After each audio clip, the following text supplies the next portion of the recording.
Now, I asked about how your issues manifested because for me, as a Filipino kid growing up in a very religious household, how my shame manifested, and I didn't realize it until years later, was in my sex and love addiction.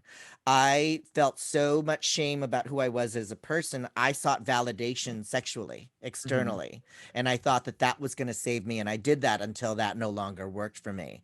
But it sounds as if, okay, so you're in San Francisco and you have enough street savvy at this point to be like, this isn't a big deal, I can do this. Am I correct in Yeah, saying that? And totally. was there, and I always wonder with sex workers, and we'll get to the first experience, what is there a disconnect of like, okay, I'm at work now, this isn't Um, for me, there wasn't too much of a disconnect, honestly. If really. I'm thinking about it right now, I do like, I mean, a lot of gay people like, I like transactional sex. I like it. It's fun, it's cute, it gets rid of those urges, desires really quickly. I can move on.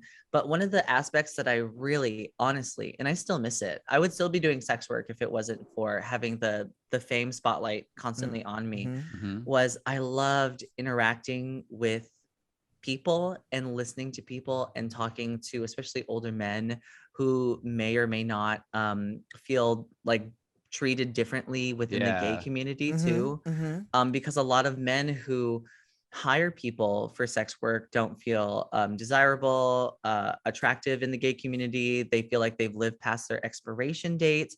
And I'm a very empathetic person. I like to listen, I like to talk, and I like to comfort.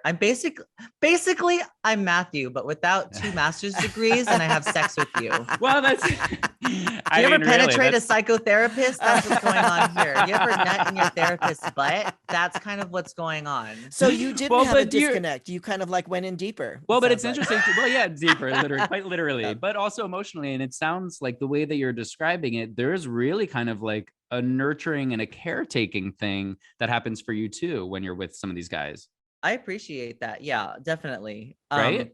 Part of it is in my last relationship, I was very much the nurturer and the caretaker. Yes. So to have these transactional kind of romps with Yeah. nurturing and caretaking, but also being able to get out of it really quick Yes. Yeah. was therapeutic to me because I was just trying to get out of my codependency from my last relationship.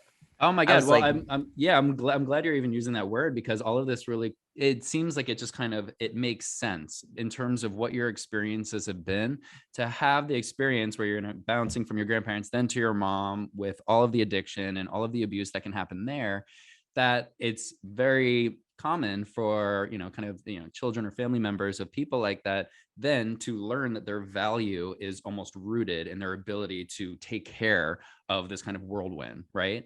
And so then you can kind of find yourself repeating those same dynamics, those same patterns in romantic relationships, even in your work relationships as a sex worker. You're not even, just having sex for the payment of it. There's also this other kind of transaction that's happening where you're nurturing and you're Yeah. caretaking those people too. So it kind of, again, kind of replicates that same thing.